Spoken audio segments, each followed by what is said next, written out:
ชีวประวัติសង្ខេបរបស់សម្ដេចមហាសុមេធាធិបតីជូណាតសម្ដេចព្រះមហាសុមេធាធិបតីជូណាតគឺជាព្រះសង្ឃថ្នាក់ដឹកនាំកំពូលសម្ដេចព្រះសង្ឃរាជ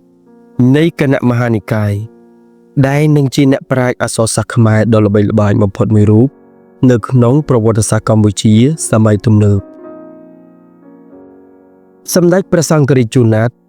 ទ្រង់បានប្រសូតនៅថ្ងៃអង្គារទី11ខែមិនិនាឆ្នាំ1883ដែលត្រូវនឹងពុទ្ធសករាជ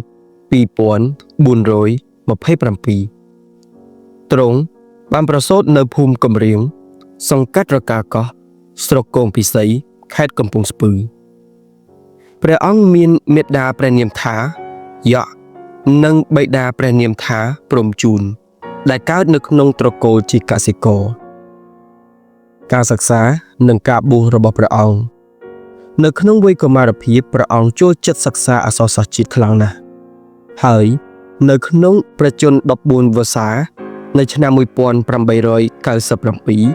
ព្រះអង្គបានបួសជាសាមណេរនៅក្នុងវត្តពលយមឬវត្តពោធិព្រឹក្សនៅក្នុងស្រុកកណ្ដាលស្ទឹងខេត្តកណ្ដាលហើយរហូតមកដល់ឆ្នាំ1899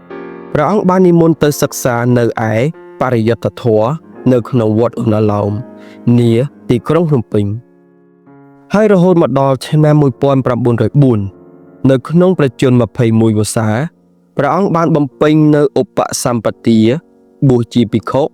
និងបានទទួលនៅព្រះនាមបញ្ញត្ថាជោតដញ្ញាណោហើយរហូតដល់ឆ្នាំ1915ព្រះអង្គបានទទួលការតែងតាំងជាសាស្ត្រាចារ្យសាលាបាលីជាន់ខ្ពស់ដែលបច្ចុប្បន្នគឺពុទ្ធិកវិទ្យាល័យសូរ៉ាមរិតព្រះបាទសង្ឃរាជជូណាតទ្រង់ចេះស្ទាត់ជំនាញនៅភាសាជាច្រើនដែលរួមមានដូចជាបាលីសំស្ក្រឹតនិងរួមទាំងភាសាមួយចំនួនទៀតរួមមានដូចជាភាសាថៃភាសាឡាវភាសាបារាំងភាសាអង់គ្លេសនិងភាសាវៀតណាមស្នាព្រះហស្ថនិងតួនាទីសំខាន់របស់ព្រះបាទសង្ឃរាជជូណាតសម្ដេចសង្ឃរាជជូណាតជាអ្នកអភិរក្សនិយមភាសាខ្មែរព្រះអង្គបានដឹកនាំនៅចលនាការកំណែទម្រង់នៅព្រះពុទ្ធសាសនានិងអក្សរសាស្ត្រដោយបានខិតខំប្រឹងប្រែងដើម្បីការពារនិងពង្រឹងនៅភាសាខ្មែរក្នុងអំឡុងពេលឥទ្ធិពលបារាំងកំពុងគ្របដណ្ដប់មកលើកម្ពុជាហើយស្នាដៃដែលមហាសច្ចាគឺការបង្កើតនៅវចនានុក្រមខ្មែរសម្ដេចសង្ឃរាជជូណាតទ្រង់គឺជាសមាជិកគណៈកម្មការបង្កើតវចនានុក្រមខ្មែរតាំងពីឆ្នាំ1915ហើយបានក្លាយទៅជាស្ថាបនិកនៃវចនានុក្រមខ្មែរដ៏ល្បីល្បាញដែលបានបោះពុម្ពលើកដំបូងនៅក្នុងឆ្នាំ1967វចនានុក្រមខ្មែរនេះហើយគឺជាស្នាដៃដ៏មហាសច្ចារបស់សម្ដេចសង្ឃរាជជូណាតដែលបន្សល់ទុកដល់កូនចៅខ្មែរជំនាន់ក្រោយបទនគររាជព្រះអង្គគឺជាអ្នកនិពន្ធនៅទំនុកភ្លេងច្រៀងនៅបទចម្រៀងជាតិនគររាជដែលជាភ្លេងជាតិរបស់កម្ពុជាយើងនាពេលបច្ចុប្បន្នព្រះអង្គគឺជាអ្នកបកប្រែនៅព្រះត្រៃបិដកទ្រង់បានចូលរួមនៅក្នុងការរៀបចំនិងការបោះពុម្ពផ្សាយនៅព្រះត្រៃបិដកជាភាសាខ្មែរហើយលើសពីនេះតំណែងរបស់សម្ដេចព្រះសង្ឃរាជជូណាតទ្រង់បានឡើងទៅជាសម្ដេចព្រះសង្ឃរាជថ្នាក់ទី1នៃគណៈមហានិកាយនៃព្រះរាជាណាចក្រកម្ពុជាផងដែរសម្ដេចព្រះសង្ឃរាជជូណាតពិតជាមាន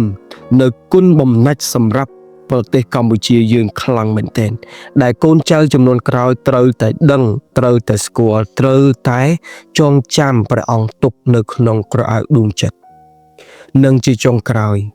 សម្ដេចព្រះសង្ឃរាជជូណាតទ្រង់បានចូលទីមង្គតនៅថ្ងៃទី25ខែកញ្ញា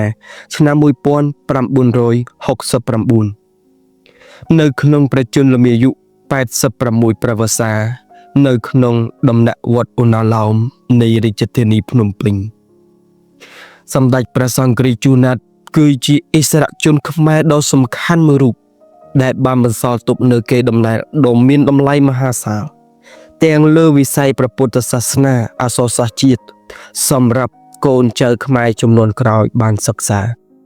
សូមកូនចៅខ្មែរចំនួនក្រោយត្រូវតែចងចាំព្រះអង្គទុកនៅក្នុងក្រអៅដួលចិត្តបាទជាចុងក្រោយខ្ញុំបាទមានតែសូមអរគុណនៅដល់ការចងចាំនៅសម្ដេចព្រះសង្ឃរាជជួនណាតរបស់អ្នកសិក្សាចំនួនក្រោយត្រូវតែឲ្យតម្លៃទៅដល់អិសរាជជនដែលមានគុណតម្លៃសម្រាប់ជាតិរបស់យើងសូមអរគុណ